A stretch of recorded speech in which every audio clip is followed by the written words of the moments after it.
It's important to understand what the 5G is doing and what they say it's doing. We're told on the IEEE beamforming document that this technology cooked your eyes like eggs in World War II.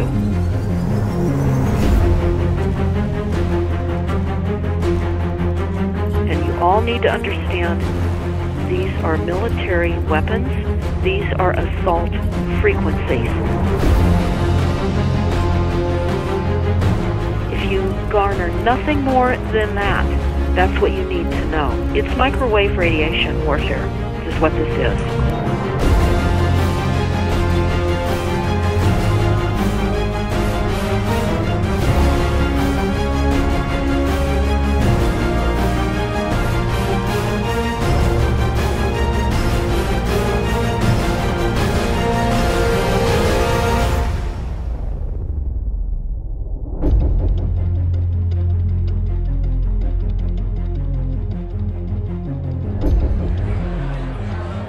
Ladies and gentlemen, please join me in welcoming to the National Press Club Federal Communications Commission Chairman Tom Wheeler.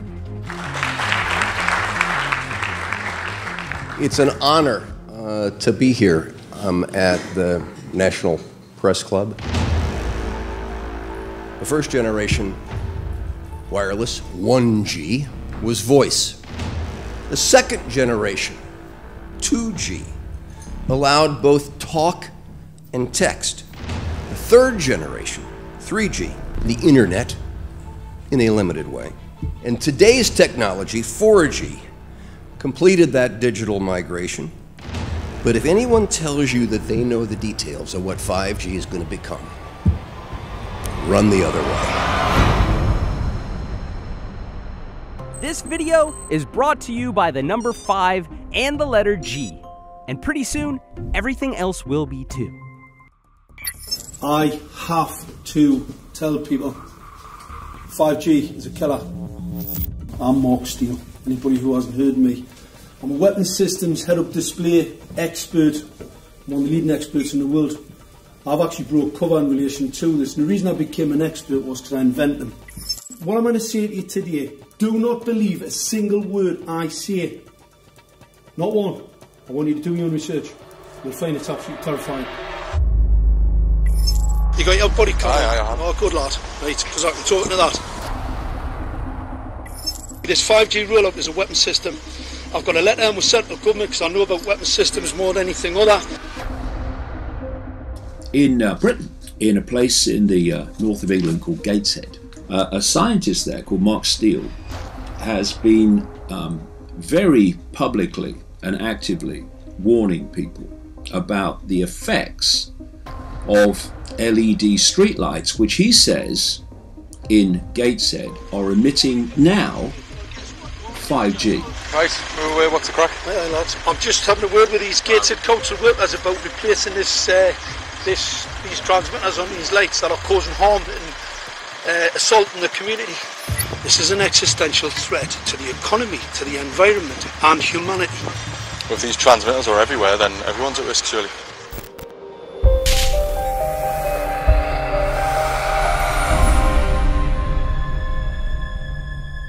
There's a lot of confusion about what 5G is. The G stands for generation. So you started off with the first transmitter system. Back in the 1980s. In the 80s, yeah. So you had 1G, then you had 2G. And as the generations moved on, you started to see more complex signal systems, cleverer pieces of antenna designs, etc., etc. So the whole thing became more data, quicker downloads, etc., etc. However, 5G is something completely different. Alright, let's get a breakdown. Let's tell the people what this really is. This is the 5G transmission device. That's a hell of a beast, that, isn't it? These are the uninsurable transmitters. Just get a good look at that, guys, because obviously I know there's quite a few experts who want to see more detail about the transmitters and the chipsets. Just have a good look, boys. This is the control management system masquerade. There's an antenna there, you see that? What is this phased array antenna here? What's that? This is for phased array, alright? As you'll see, it's got a driver, it's got some chip there. It's one chip. Look at the chipsets on this. This is your dystopian world. What did Gateshead Council say? I'll tell you what, I think we better send some of these educated fools back to school, or just send them to prison, whichever's the easiest. I think prison's probably better. Alright, that's 5G, guys. That's 5G hardware.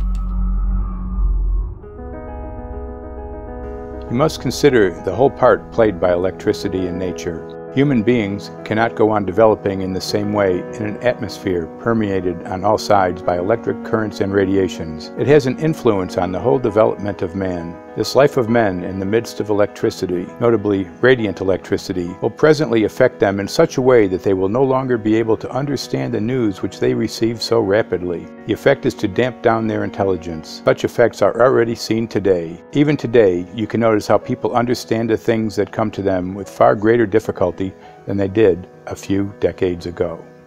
Rudolf Steiner, 1924.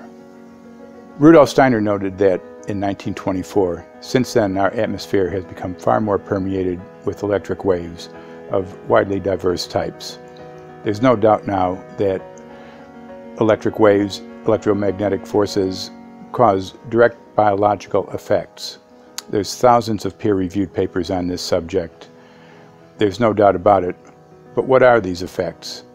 How are they affecting us? What can we do about it? We're now at a stage where we're putting in what's called 5G, which is a special type of broadcast for high-density information transfers. And it turns out that this is the same frequency bands that are used in crowd dispersal weaponry.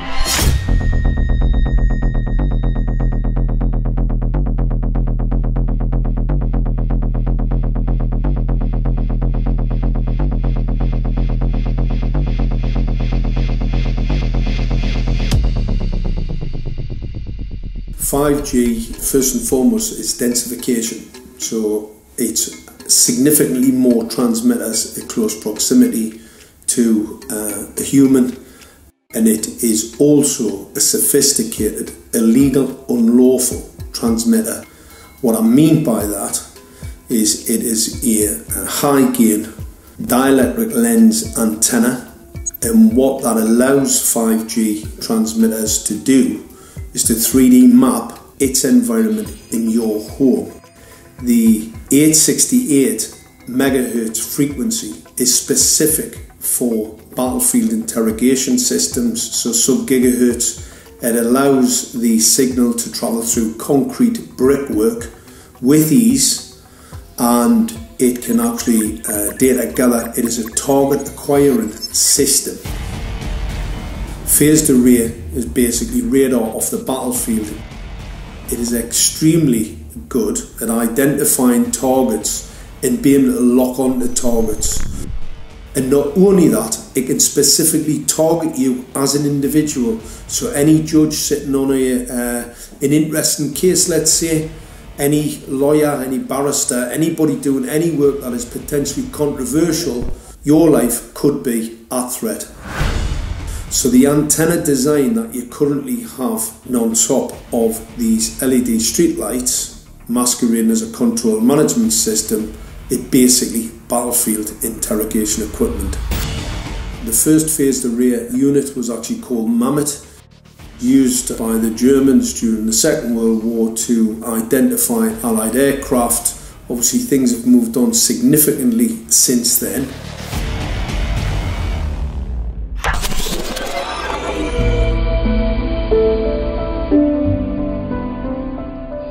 Well, I joined the Royal Navy in 1960, and I specialised in microwave warfare. Radar, obviously, which uses microwave, but they don't just teach you radar, they teach you all about microwaves and other uses. So I understood about microwave warfare and how it can damage people, how it can harm people.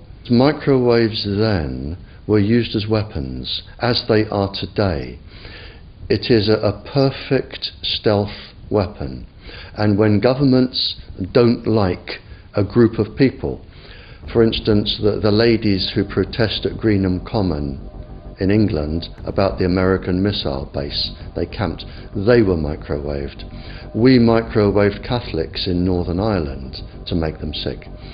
It goes on all over the world, and it's a weapon that you don't know you're being targeted, because the dose is very, very low, which is actually more dangerous than a high dose.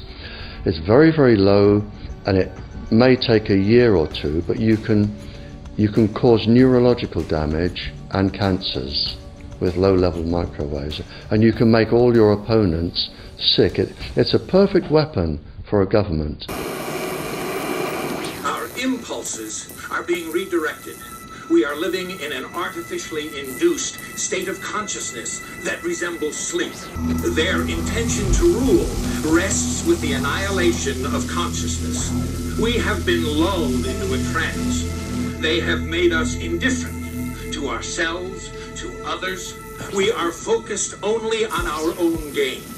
Please understand, they are safe as long as they are not discovered. Keep us asleep, keep us selfish, keep us sedated. Almost immediately, I had neighbours knocking on the door, talking about children bleeding from the nose. I had images posted on Facebook.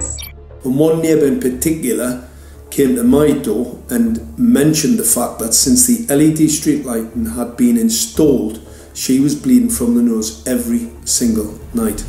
I thought it was unbelievable.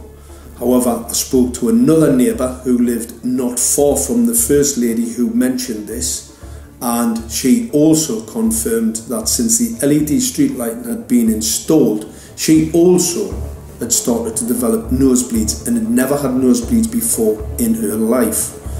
That then put me on a journey to investigate.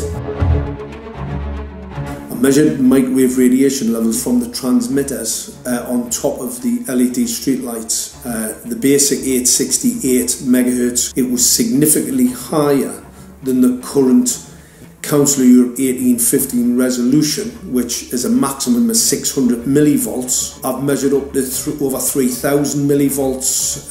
5 to 6 times higher than the guidelines. Significantly higher than the current Council of Europe 1815 resolution, which states that 200 millivolts should be the maximum. The Bioinitiative report states that it should be significantly less than that. So we've got the Council of Europe, that's, you know, the international criminal courts are stating that, you know, the learned judges have said that 200 millivolts, and I'm measuring in bedrooms in Gateshead, minimum 600 and up to 4,000. Does this mean that in 2020, 2021, when 5G is destined to roll out globally, that you're going to get those kind of readings everywhere all the time? Everywhere all the time. Worse than that? Worse than that.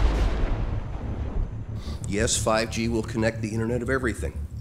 If something can be connected, it will be connected in a 5G world. Hundreds of billions of microchips connected in products from pill bottles to plant waterers, requiring massive deployment of small cells.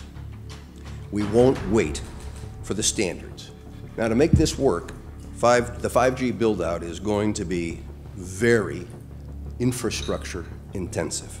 We must reject the notion that the 5G future will be the sole provenance of urban areas. The 5G revolution will touch all corners, and that's damn important.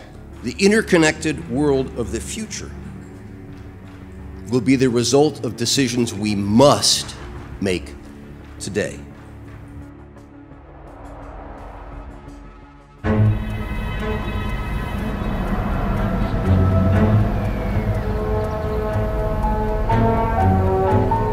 The main issue before us today is Senate Bill 637 and Senate Bill 894, the former by Senator Hugh and the latter by Senator Knopf.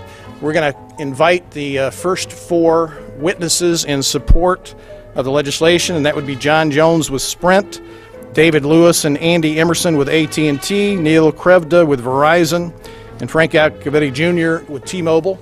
So be straight with me. Is it true?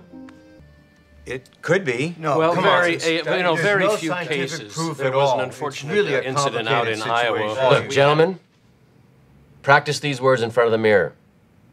Although we are constantly exploring the subject, currently, there is no direct evidence that links cell phone usage to brain cancer.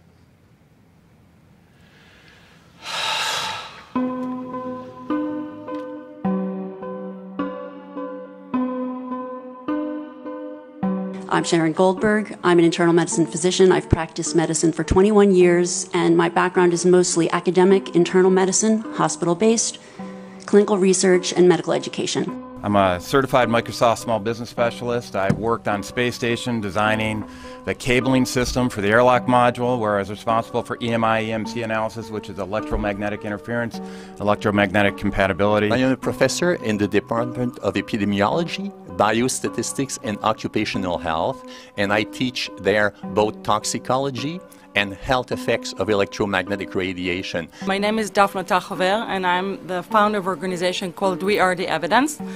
We are an organization that represents the many adults and unfortunately many children who have become very sick from wireless technology radiation. There seems to be a couple false Easter eggs being put out there right now. I want to make sure we dispel that right off the gate. The effects of wireless on health scientifically are very, very clear. So it's always pushed back to the definition of an acceptable level of radiation. And that's what this is, by the way. This is about radiation. Wireless radiation has biological effects, period. My name is Dr. Angie Kolbeck. I've been reviewing the studies showing the impacts of wireless radiation on our health, and there are now thousands of studies showing the following adverse health impacts to wireless radiation: cancer, oxidative damage, DNA damage, DNA failure. Things like memory, dizziness, anxiety, brain fog. Headaches, nosebleeds, cognitive problem, exhaustion. We have evidence of DNA damage, cardiomyopathy, which is the precursor of congestive heart failure. Short and long-term memory loss, decreased attention spans, lower reaction times, even involuntary contractions of muscles causing misalignments of spines and jaws. Breast cancer. We suddenly have breast cancer in women who have no DNA predisposition. Disrupted immune function and change in stress proteins, reproductive and fertility effects. There are dozens and dozens of studies that show beyond any doubt what this radiation is doing to our sperm. Now, if you take the cell phone out of your pocket, the sperm will recuperate within 3 to 4 months. What would not recuperate would be the damage to the DNA of the sperm. That is irreparable. The wife of the ex-governor of Indiana was diagnosed with glioblastoma. Same brain tumor Ted Kennedy had and John McCain had. Did you look at John McCain's car? This is a cell phone brain tumor. LeBron James, one of our sports people, had a salivary gland tumor. That is another cell phone tumor. You didn't hear about it because immediately after that was discovered, he was paid by Samsung to become their spokesperson. We are seeing increases in brain tumors. We're seeing increases in Alzheimer's. We're seeing increases in all of the neurotransmitter diseases, ALS, Lou Gehrig's disease, Parkinson's. These are all disease systems that are known to be associated with low-level energy exposures. We talk about 24/7, around-the-clock exposure, wherever you are and your whole body. You never get away from it. And it seems from our studies that maybe your immune system can cope with for a time, but it will deteriorate. Then the irradiation will definitely damage cells at a deeper level, and the question is what will then happen? These are out of peer-reviewed papers, so these are not just hypochondriacs thinking that they're doing it. We're having real problems with this. This is no longer a subject for debate when you look at PubMed and the peer-reviewed literature. These effects are seen in all life forms: plants, animals, insects, microbes. So 5G is not a conversation about whether or not these biological effects exist. They clearly do. There is scientifically evidence that is so strong that you can be certain that the standards used by the FCC to manage health effects are wrong. We need to start measuring how much radiation are people being exposed to. before we roll out 5G, there are 4 kinds of electromagnetic fields that we know are harmful to human health. So radio frequency radiation, magnetic fields, dirty electricity, and electric fields, okay? Our exposure, any given person, and all humans are affected by EMFs. What is our exposure in a day? It's not one cell phone. It's cell phones, it's multiple wireless networks, it's smart meters, it's cell towers. It's this sandwich, and it all adds up. The data we're going to look at are all published science, testing results, or public standards. At the bottom end of the radiation scale of what's called power density, or signal strength, is the minimum level at which cell phones will work, which was found to be 0.2 billionths of a microwatt per centimeter squared. Pine needles were found to age prematurely at 0.000027. At short-term exposures of 0.05, children aged 8 to 17 experienced headache, irritation, concentration difficulties, and behavioral problems. 0.1 is the biobiology or building biology guideline for extreme concern. 1.0 produced sperm DNA fragmentation and a decrease in sperm viability in vitro. Also at 1.0, the science shows the following bodily effects can occur: headaches, dizziness, fatigue, insomnia, chest pain, difficulty breathing, and indigestion. 2.5 saw altered calcium metabolism in heart muscle cells. 4.0, changes in the hippocampus affecting brain memory and learning. And at 6.0, DNA damage in cells. So, where are smart meters on this list? Electrical Power Institute in December 2010 measured a single Itron smart meter with pulses up to 7.93 microwatts per centimeter squared. Our own testing indicated approximately 8.0 with 1 meter. These tests are at a close distance, approximately 1 foot away from the meter, but an infant's crib could be just as close on the other side of the wall where the meter or bank of meters are installed. Even though there are all these known health effects at levels far lower, Switzerland, Liechtenstein, and Luxembourg see fit to set the standard at 9.5. And China, Poland, and Russia, 10.0. This is the same level at which behavior has been altered, producing reflexes of avoidance following 30-minute exposures. A room of 12 smart meters, very common and even a conservative number in an apartment building, tested at 19.8 microwatts per centimeter squared. This is hundreds of times higher than levels which clearly indicate harmful effects. So how can utilities and governments get away with forcing these devices on everyone? This is how. In Canada and the US and several other civilized countries, the safety limit is set at 600 to 1,000 microwatts per centimeter squared. This so-called safety limit is literally tens of thousands of times higher than levels which are known to damage health according to peer-reviewed published science.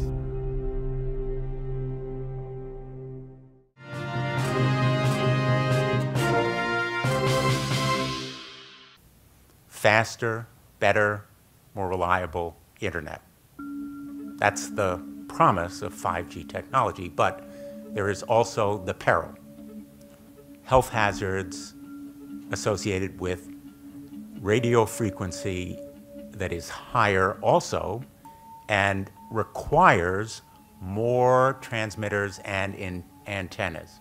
And the stark, simple fact is the health hazards are unknown and unstudied. And that is a sign of neglect and disregard on the part of the Federal Communications Commission that seems unacceptable. There have been no answers so far. The FCC basically has said everything's fine, but in order to reach a conclusion about the health and safety of this new technology, we need facts. Mr. Chairman, thank you for having this hearing. 5G, as you well know, also uses higher frequency waves that don't travel as far and will rely on a network of hundreds of thousands, potentially millions of small cell sites. And the question then is, are there any health implications, any public safety implications to those additional sites that are likely to be located close to homes, schools, workplaces, and closer to the ground, correct? Correct, Senator. Yes. So my question for you, particularly Mr. Gillen and Mr. Perry, how much money has the industry committed to supporting additional independent research? I stress independent research. Is that independent research ongoing? Has any been completed? Where can consumers look for it? And we're talking about research on the biological effects of this new technology. Thank you, Senator. I think, thank you for your focus on the issue. Safety is paramount, and as you alluded to, we rely on the expert agencies, we rely on the findings of the FDA and others as to the requirements to keep all of us safe. There are no industry-backed studies, to my knowledge right now. Happy to visit with you as to what opportunities you think there needs to be more studies, and we're always for more science. We also rely on what the scientists tell us. So essentially, the answer to my question, how much money? Zero. I can certainly follow up with you, Senator. To my knowledge, there's no active studies being backed by industry today. Anybody else know of industry commitments to back research, fund it, support it, to ascertain scientifically the health effect? No, I'm not aware of any. So there really is no research ongoing. We're kind of flying blind here, so far as health and safety is concerned. Thank you, Mr. Chairman.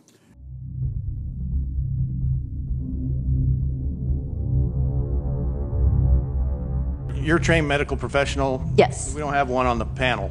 What are we to make with of the American Cancer Society, for example, telling us there's no evidence of harmful product? Many of these organizations have conflicts of interest. Very briefly, if you can, what do you mean by conflict of interest? One of the first things that you teach residents is that you always have to look at the funding. There's a tremendous amount of sponsored research by people who are hired to do studies to find no effect. And that's plagued this field in a number of countries. The radio frequency radiation work that we did was supported by Motorola. The relationship was really very cordial and very stress-free, but only up until we started generating data. These folks were very, very upset and began to talk about how are they going to handle this, what sort of spin can we put on this, what can we expect from this, and from that point on the relationship changed. What we saw was that Motorola began to exert more and more control over the work, telling us what to do, telling us how to write abstracts, what to say in the abstracts, what to say in the papers, how to do the work. No, don't do this. Yes, do it this way. This was unacceptable.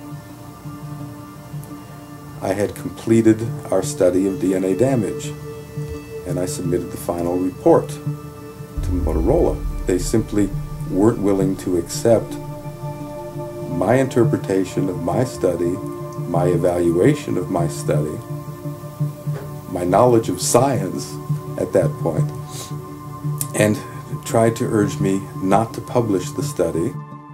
Did you hear about people coming to you as far as having complaints about illness? We were made aware of health complaints following installation of smart meters, and we wanted to verify this using our field work. So I measured the field of about 30 different people while they stood 1 foot in front of the smart meter, and in every single case the human energy field was obliterated as they stood in front of the smart meter.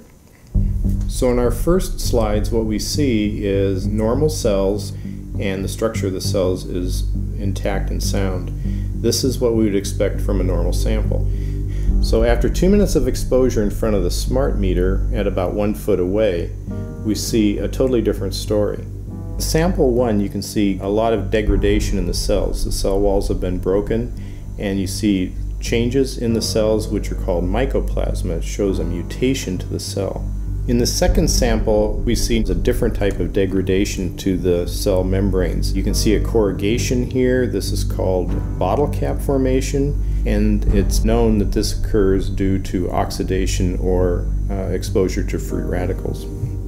So this third subject, when we did her sample, she had to be pulled away from the meter after 45 seconds because she complained about an increasingly severe headache. And here you see a phenomenon called rouleau, where the red blood cells are stacking up, which makes it very difficult for the blood to deliver oxygen to the tissues as they would be their normal function. Every single one of these is a degradation. Every single one of these shows a trauma to the blood cells, and that came from something, and the only variable was the smart meter. The good news in all this is the patient and the blood can return to normal once they have been removed from the influences of these stressors.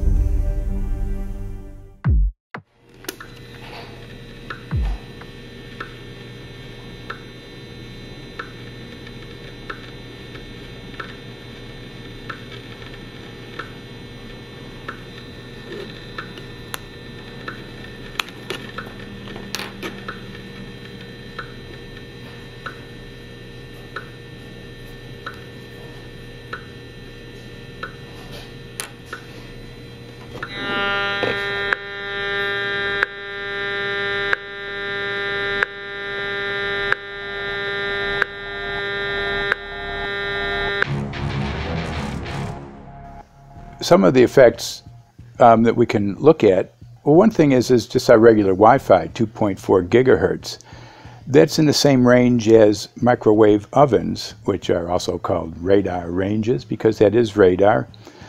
2.4 gigahertz is interesting. It's not the peak absorption rate in water for microwave frequencies, but it's at a point where it allows full penetration, because if it came in at the peak, it would prevent the insides from getting warm. So that's with basic Wi-Fi.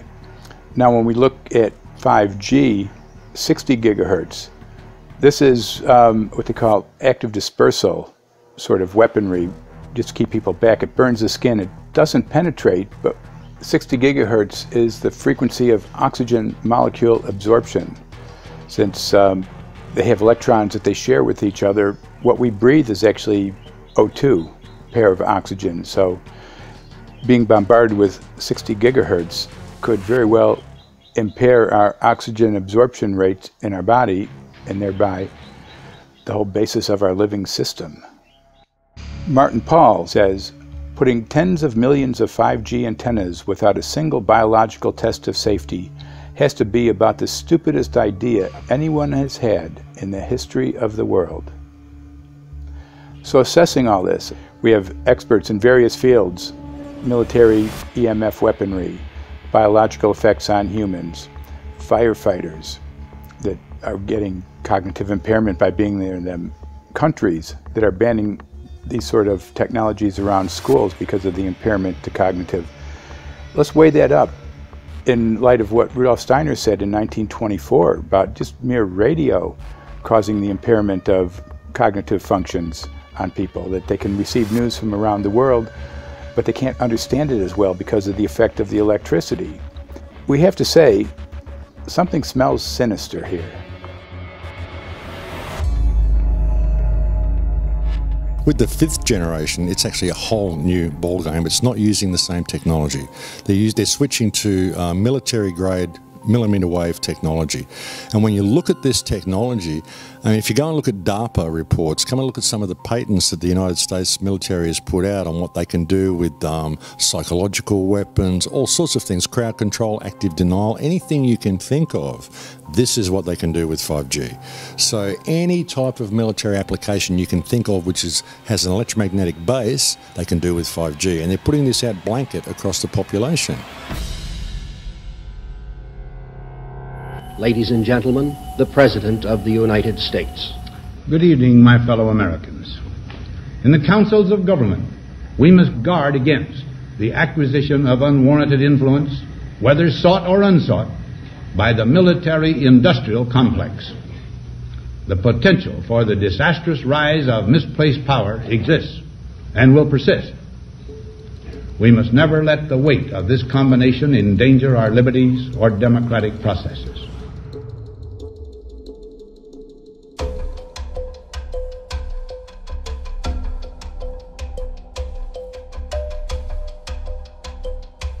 The FCC is a capture agency. They probably conducted what I believe to be the biggest fraud on the public ever conducted. The FCC has been described by Harvard University's Center for Ethics writer Norman Alster as the most captured agency in DC, acting more as an industry cheerleader than a regulator. This is especially true today with 5G, where there are serious safety concerns and potentially misleading information coming from the FCC. For example, the previous chairman of the FCC is Tom Wheeler. He was the head of the Wireless Lobby Association for 14 years. Now remember, Obama told us there would be no lobbyists in his administration, so he took the biggest lobby and put him as a head of the FCC. And that's damn important.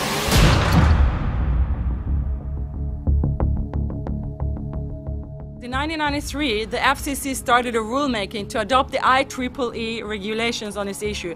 IEEE is an engineer association. Why is it that we adopt regulation of engineers who maybe know how to measure this radiation when it's passing a wall, but not when it's passing a body? All our health agencies objected it, saying that it makes no sense to adopt engineer association, that they had not even one biomedical person on their team. They are effectively indemnified against adverse health impact lawsuits when the acceptable limits are higher than the limits actually shown to show harmful health effects. The FCC guidelines were developed for short-term exposures, 6 minutes, 30 minutes, depending on it's a phone or an outdoor exposure. And they have absolutely no connection to the biological effects that have been very clearly summarized in the Bio Initiative. So as you can see, there's a number of individuals in this room today that have serious concerns about this as regards to their health. If one of your companies decides to put one of these small cells up at a pole that's within, say, 50 feet of one of their houses, what recourse do they have to say, is there a way to move it somewhere else? There's language in the bill so that the authority can require the applicant to come forth with certification of compliance with the FCC's rules related to radio frequency emission. Remember that denial of request or denial of permit request that you can put in? It's going to point back to the acceptable levels as determined by the FCC. Not the EPA or not the CDC, the ones who usually take care of health concerns, but by the FCC, which is staffed by former members of the telecommunication industry. That's the fox guarding the hen house.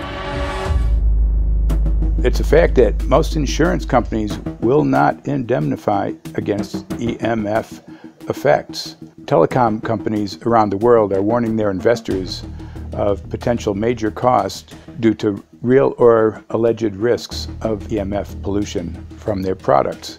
Interestingly enough, they're warning their investors, but they're not telling their customers. They're basically keeping it quiet because that's where their money comes from. So we're using technology that could be very potentially harmful to us, and the investors know it. But their only worry is that they might lose money, not that our health might be affected.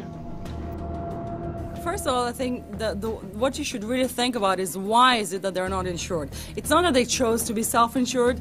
They actually rejected by the insurance company from being insured because they understand the risk. And so the insurance companies, the big insurance companies, will not insure the telecommunications? So there's insurance companies, and then there's what's called secondary insurance companies. Secondary insurance companies are the insurance companies that insure the insurance companies. So in an event, an insurance company, let's say I insure Verizon, and it may not be able to meet the claims, then the secondary insurance company is kicking in. Like Lloyd's of London. Sorry? Like yes, Lloyd's of exactly. London. So two leading ones would be Lloyd's of London and Swiss Re.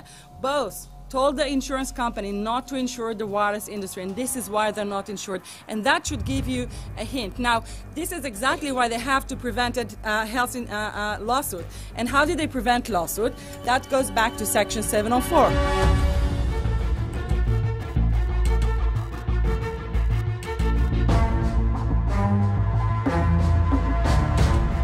Section 704 was passed in 1996. This is how our rights in regards to health were taken away by the wireless industry. What this legislation did, it gave the power to regulate the health effects of wireless technology to the FCC. FCC is a spectrum auctioning agency. It's not a health agency. They don't even have one biomedical person on their team. And then the other thing that Section 704 did, It actually took the power from the state to regulate location of cell towers based on health. And what does it mean? It means that if they want to put a cell tower in front of your home, you cannot go to your city council and say, hey, stop, I don't want it. I just heard in a lecture that there are 10,000 studies proving that it's harmful. I don't want it. My child is sick. They will tell you, stop. You're not allowed to mention this in the city council because Section 704 says that if you will, and if the application will be rejected, the city will be sued, can be sued by the wireless industry.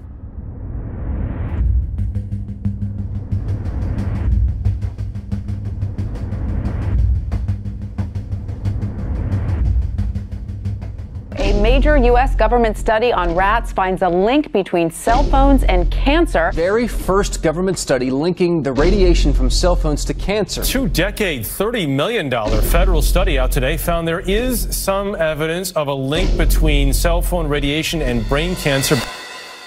Professor, what is the NDP? I've heard that study several times. NDP is what? So it's a $25 million study on rats and mice that was supposed to demonstrate that there were no effects of radiation below thermal.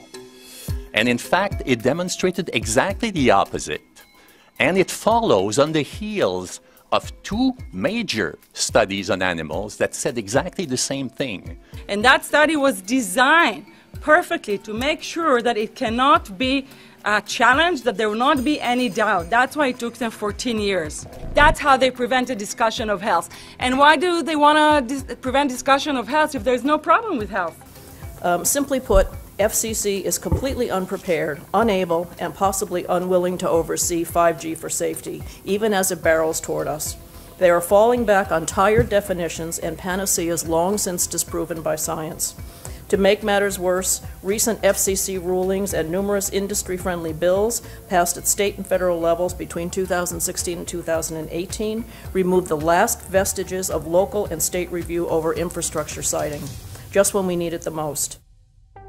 When those first studies were performed years and years ago, nobody knew about the importance of the microbiome, the role of the microbiome and the immune system, and even less the role of the microbiota inside our brains, that is, the microbes that are normally resident inside our brains, whose influence on brain function is nothing but immense. And you may think, well, who cares about the microbes? The less microbes we have, the better it is. Well, we know by now that this is not absolutely the case, because microbes are truly essential for the development and function of all our organs and systems. Our immune system is based on the microbes we have in our gut. And our brain also has microbes that influence its function. In tests, it's been found things like mold. If you grow mold inside a Faraday cage, it'll grow one way, and then even if the electromagnetic fields are around, take the Faraday cage away and some sort of 600 biotoxins are developed within the mold because of the effects of the EMFs upon it. Electromagnetic fields, even of weak quality, have an effect upon our microbiome, which is really essential to our whole being. This is going to eviscerate microbial DNA inside human beings, which is our effective operating system, number one. So it may not impact human DNA in laboratory experiments right now, and they're saying it doesn't impact human DNA. But given that human DNA is less than 1% of the cellular DNA in the human body, the rest of the cellular DNA is microbial, and we know that this will eviscerate microbial DNA. So we're talking about a takedown of the operating system of human beings. Exactly. I couldn't have put it better myself.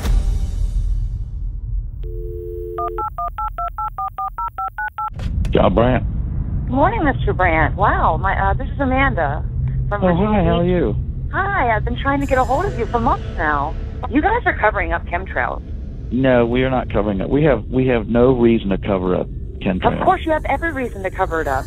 Every reason. It's called losing your job. What reasons would that be? Oh, well, you personally, you would lose your job if you were to reveal anything to me, and it's probably unsafe for you to even be speaking about this, considering the types of individuals you work for. It's not unsafe.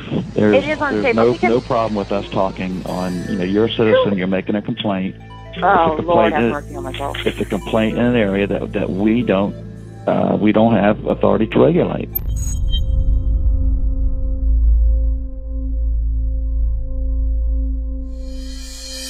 So the connection between chemtrails and 5G.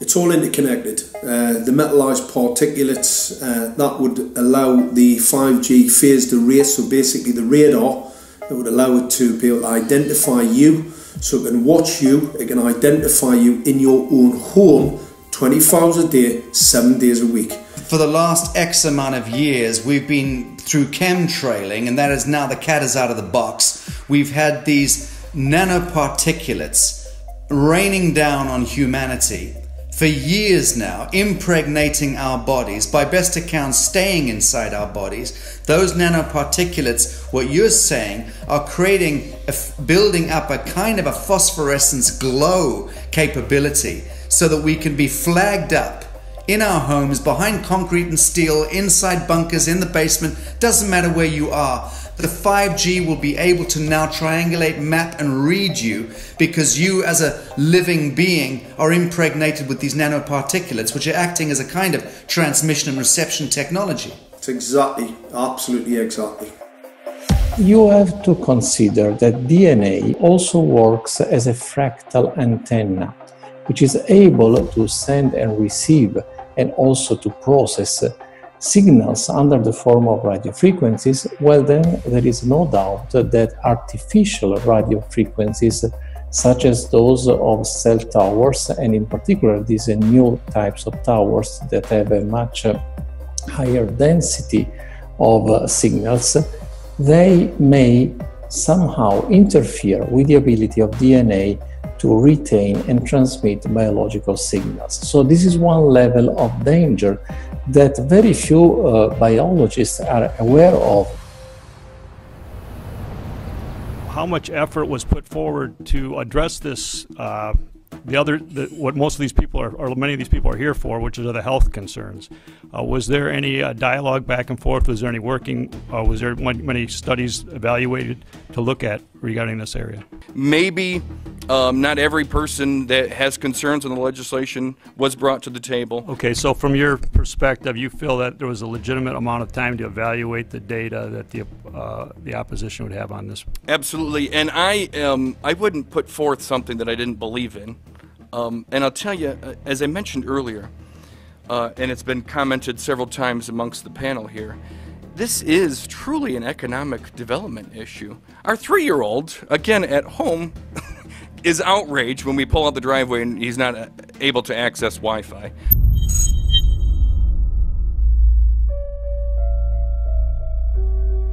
I think anyone who puts Wi-Fi into a school should be locked up for the rest of their life.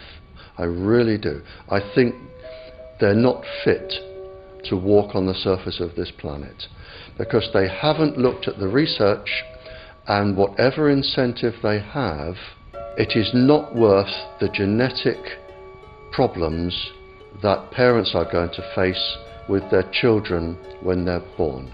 France has banned Wi-Fi in nursery schools and put warnings out for regular schools because they're finding there's impaired learning capacity in children when they're around Wi-Fi.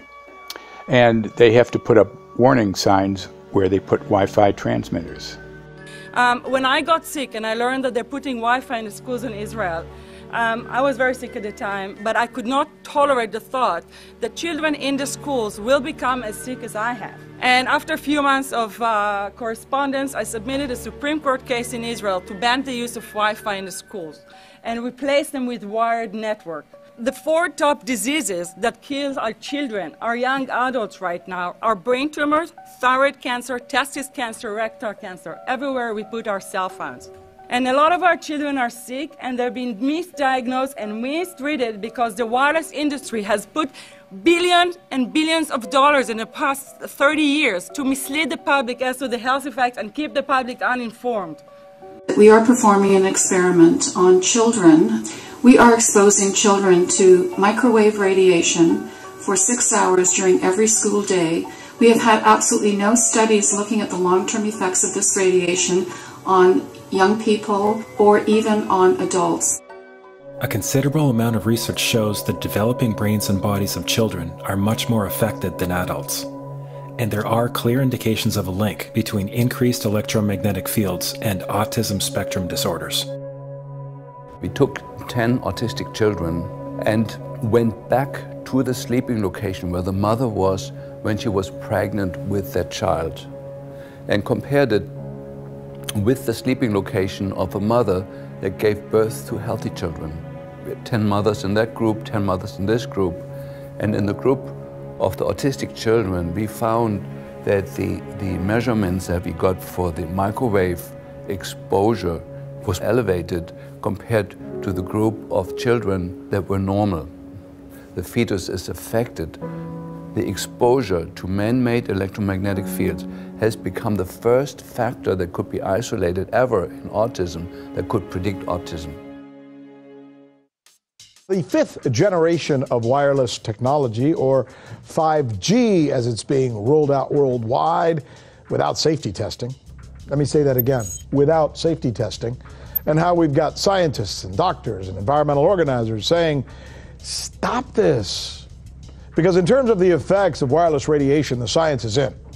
Wireless radiation can lead to cancerous heart tumors, brain tumors, DNA damage.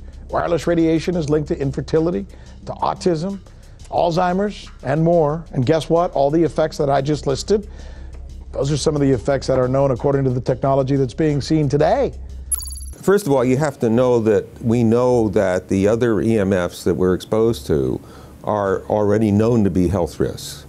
And basically that 5G, because of the frequency that's going to be used and because of the extraordinarily high pulsation levels that will be used, is a much bigger threat to our health than the things that we already have, which are very substantial threats to our health. We're not just talking about the intensity.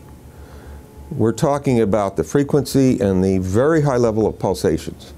There's a huge literature which shows that pulsed EMFs that pulse up and down very rapidly, are in most cases much more biologically active than our non-pulsed EMFs. Every single wireless communication device communicates via pulsations, but the industry completely ignores this issue. The problem with 5G is that they're planning to put out tens of millions of these antennae all over the place without doing one single biological safety test. Are you implying possibly that we, the consumers, are the guinea pigs since they haven't really done tests to see the effects in a smaller setting? I mean, that's not an implication, it's a statement. We are, yes.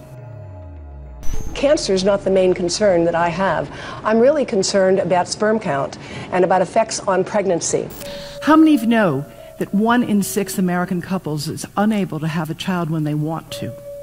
How many of you know that last year the birth rate in this country dropped the most that it ever has in recent history, 3% in a single year? People look at the sperm, and people use cell phones, and the sperm, usually sperm swim, and they swim straight. But if you expose them to radio frequency, mobile phone waves, they swim in a circle. Studies have been done here in Australia, taking sperm from healthy men. And one test tube gets exposed to cell phone radiation, and one test tube is not exposed to mobile phone radiation. And then the results are evaluated. And this is a measure of vitality.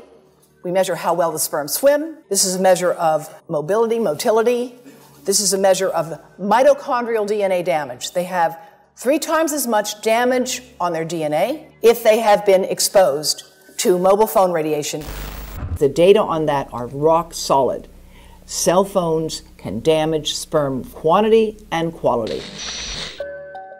Your embryo, your uterus in the fetus, where your child is developing for the first 100 days, in the ovaries, the eggs do not have that protection. So they are at maximum risk from radiation. And for the first month or so, you wouldn't even know you were pregnant. You wouldn't even be taking precautions. That is the main danger area. So you give birth to a daughter, but her ovaries are now contaminated. She may be normal, she may be genetically damaged, but her ovaries are at the most risk.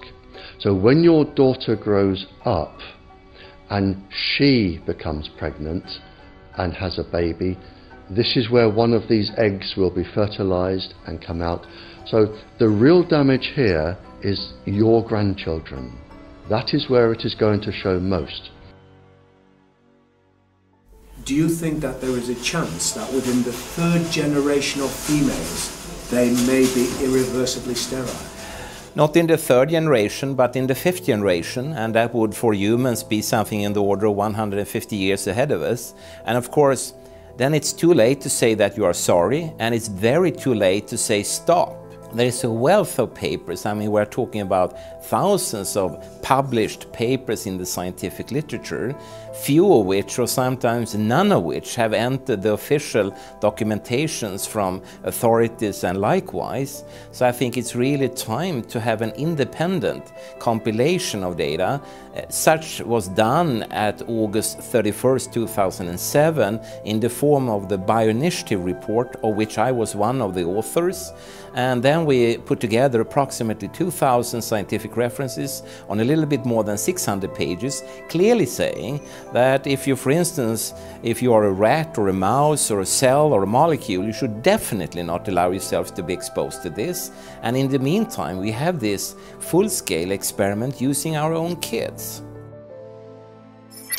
One interesting case, John Patterson, he was a telecommunications engineer in Sydney, Australia. Very brilliant man. For 20 years, John tested Telstra digital systems. Over the time, he realised the dangers of electromagnetic radiation. It disrupts the bioelectric system of your body, which is really your brain, your nervous system, how your muscles talk.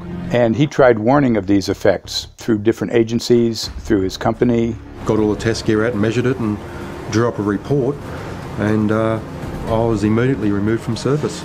Finally, in 2007, he took matters into his own hand.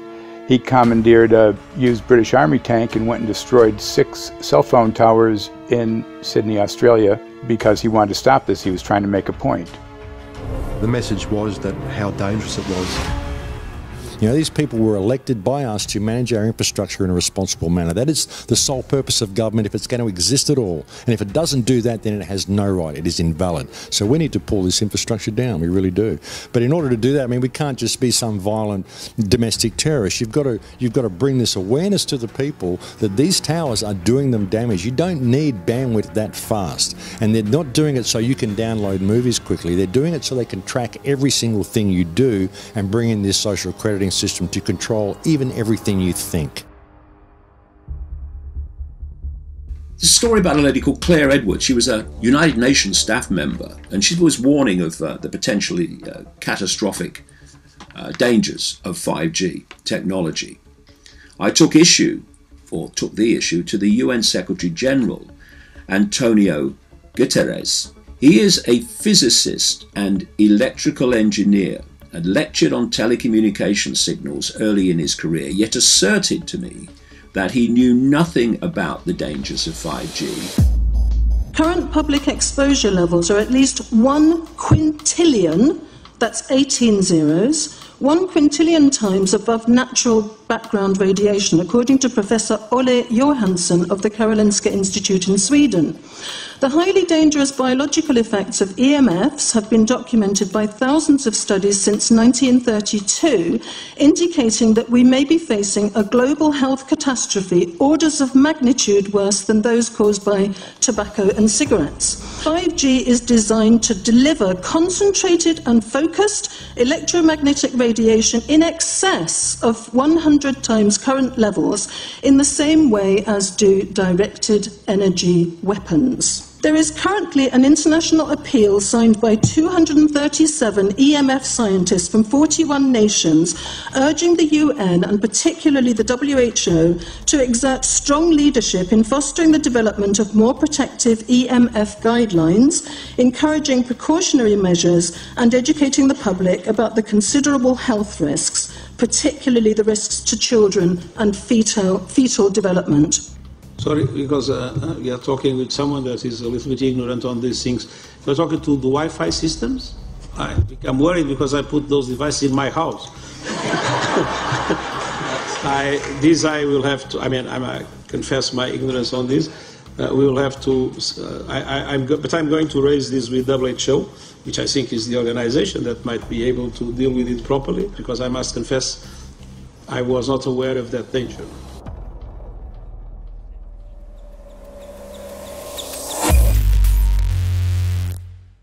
In 1996, when the Telecommunications Act was passed, in it was a provision essentially that kept local officials from addressing health issue concerns when approving or not approving a cell tower. So that's correct. But then something new is happening. We've talked a lot about it on the Solari report, thanks to Jason Bogdan-Smith and his website EMF Warriors. But this is new. This is very, very new. So you're basically, sending out an appeal on something that in one sense hasn't happened yet. This is not just an incremental change. This is a big step up.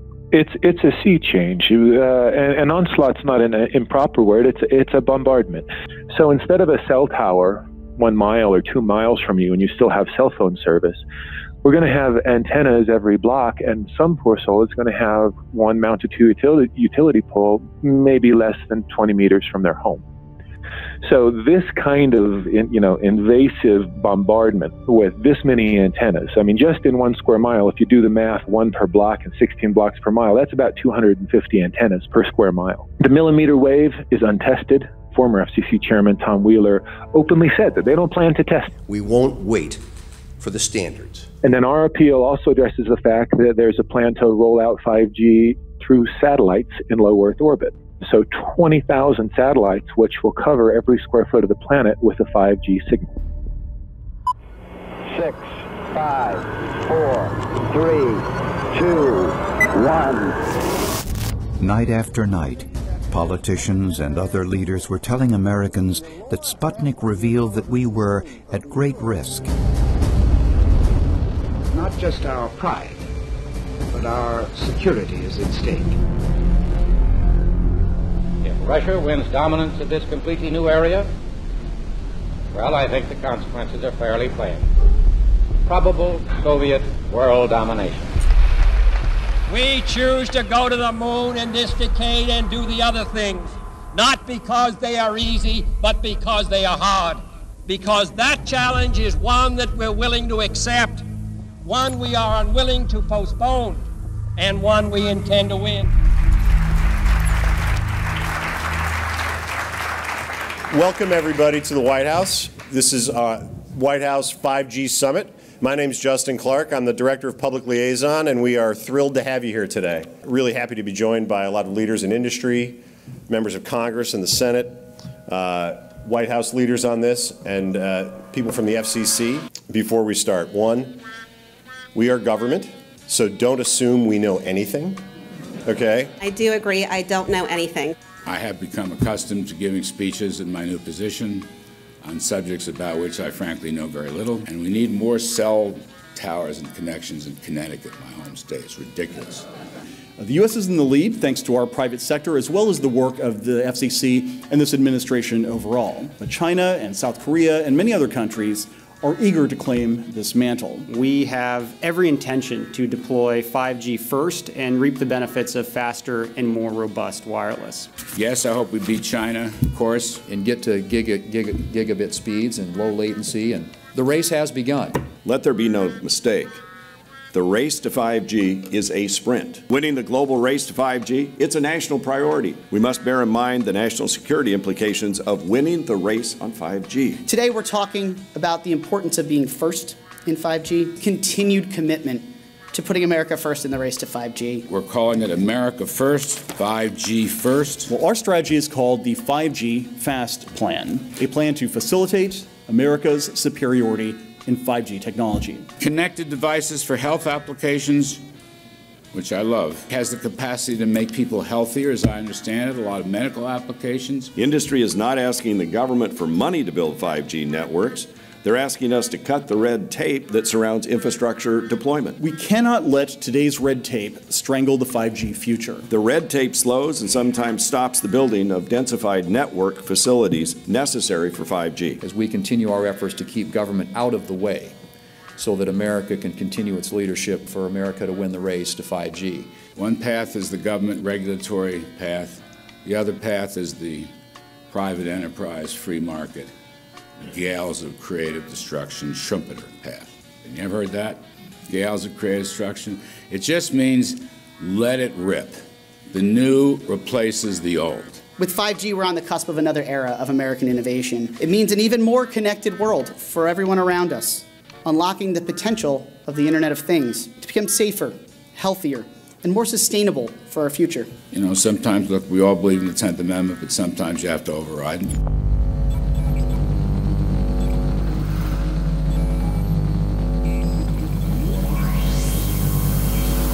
By the way, the 1996 bill permits that kind of override. We're not here to be completely heavy-handed, but sometimes you got to do what you got to do. And some of these states or cities that don't want to cooperate want to shake us down. We can't allow obstacles and barriers to stop this movement. That's all.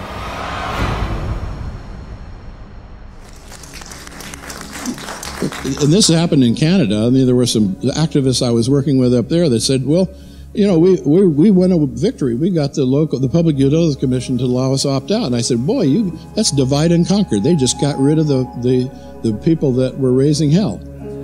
So, you know, that's not the answer. We need to opt out everybody. An opt-out is an agreement to pay to not be harmed. An opt-out is volunteering into extortion. An opt-out says that if I don't pay you, you have the right to harm me. So that doesn't work. This is a mandate. This is being pushed down your throat by a company that is not responsive, by a government that is not responsible, and it's being done in a collusion that's designed to undermine the individual rights of individual people in communities across the country and around the world. The Minister for the Environment has a duty. His duty is primarily to ensure that there is cleaner, better, healthier environment for people in this country. It's a simple duty. He also has a responsibility in regard to science and innovation to make sure that that happens. What seems to be happening here, in fact one could say undoubtedly happening here, is he's using science and innovation to ensure that our right to life is threatened. There have been no public debates. There is no public discourse. There are no public disclosures as to why, when, how, what is going on in regard to 5G. That by itself is a breach of ministerial responsibility, and one which we really should look at in terms of a private prosecution against the ministers who have failed to protect our right to life. Okay, smart technology, smart meters, smart cars, not that smart, huh? What does smart mean? Anything that has smart attached to it, secret militarised armaments in residential technology. That's where smart came from. And smart, every bit of technology that you see today has all been developed for either some type of battlefield, some type of intelligence gathering system, and obviously these developments have to be commercialised, and people have actually took them into their homes. The definition of a smart grid is a wireless system that will fundamentally turn every single appliance in your home into the equivalent of a transmitting cell phone. That's every computer, every television, every furnace, every air conditioner, every coffee machine, every printer, every single appliance that you have in your house will eventually, in a smart grid, have an antenna that's embedded into it that will transmit your usage data to a smart meter on the outside of your home that will then transmit your usage data to another tower receiving that usage signal that will then go to the utility company for supposedly billing purposes. Not all signals will just be about your individual use. There will be aggregate meters that will bounce signal from house to house to house within a neighborhood that will then accumulate all of the usage data that will transmit that to the utility company. Now, what that will do is that the end metering system that is transmitting all of that data will be firing an RF signal at many, many times a second, which will increase the average homeowner's radio frequency radiation exposure exponentially. This picture shows some aphids on the leaf of an orange tree shortly after radar equipment was installed at a nearby airport a number of years ago. I noticed that every few seconds, all the aphids would tense up in unison and do sort of a little dance, as you see in the picture. Upon further investigation, I found that the interval of time between the activity of each dance coincided exactly with the rotation of the radar rotor device at the airport, which was a distance of approximately 14 miles. The antenna arrays create this steerable beam, which helps concentrate the energy. The beams get pointed at the user. What's a MIMO tank? Massive in, massive out. British government have got a plan to roll 400,000 out. This is so that you've got 5G in every nook and cranny, every part of the countryside, so that you can have autonomous tractors, believe it or not. However, those transmitters, these are radar. It is phased array radar. Though that radar signal sweeping the countryside will kill every pollinator, every biological structure, it will sterilise livestock, it will kill the ground, so consequently land won't have a value, obviously farmers will die, the community will be under attack. The community will be under attack. If we can't produce food, if we kill all the pollinators, we're in serious trouble. The takeaway is that 5G, the $1 trillion rollout of 5G by our friendly local government, is definitely a weapon system masquerading as a modern efficiency technology. It most certainly is, and what I put it down to, it's economic terrorism. There is no value, nil, in killing off your population, in destroying your ability to grow food, to kill all your pollinators. They may have a nice financial number on a piece of paper, but in reality, dementia, diabetes, all the things that are currently crippling the NHS, a burden on the country, illness, mental health issues, the focus of that cause can be identified and has been identified in the science. The science is proven. The epidemiological data that we're seeing on the street is now substantiating that science. The DNA inside you, the mitochondrial DNA, you can trace unchanged to your mother, her mother, her mother, right the way back to the beginning of the human race in Africa, the Stone Age. It is unchanged, the mitochondria, and that is being unchanged in your children, which means if you damage it, your child could be genetically damaged, then her child, and her child, and her child, forever. You are condemning the future generations of every single child. There is, however, a light at the end of the tunnel, or there is some ray of hope. Thanks to the principles of biological quantum entanglement that we have learned how to exploit in the field of biology and medicine, now we can transfer the information from the microbial DNA to the human DNA. And in so doing, we can train, so to speak, the microbes to withstand whatever extreme condition they are exposed to, including this new technology. And then we can train them to transfer this resilience of theirs to our DNA.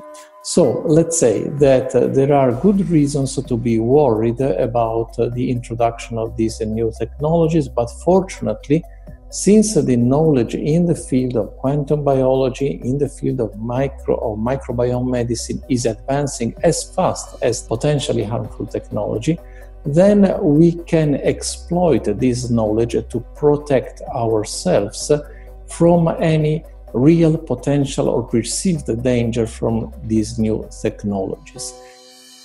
I've met with molecular and cellular biologists, with blood microscopists, with weapons development experts, frontline activists and researchers, and all the stories I'm hearing from these experts and pundits leads to the same thing.